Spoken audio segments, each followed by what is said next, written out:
Nii mõneski Eestimaa paigas on sularahaautomaat sama haruldane nagu lendorav. Kuuldud on, aga näinud pole keegi. Kuid siis tuli Coop Pank ja lõi korra majja. Coop Panga strateegia on integreerida pangateenused jaekaubandusesse. Kui klient liigub kaubanduses, siis me pakume talle teenuseid, mida ta antud protsessi käigus kõige enam vajab.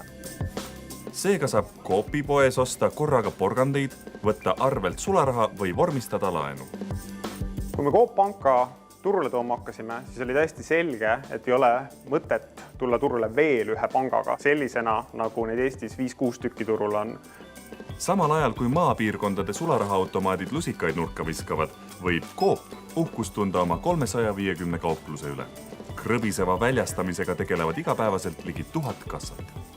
Me oleme tõestanud, et aastal 2018 mõni innovatsioon võib olla ka selline, millest saavad kõige rohkem puudutatud elanikud ja inimesed väljaspool suurlinnu.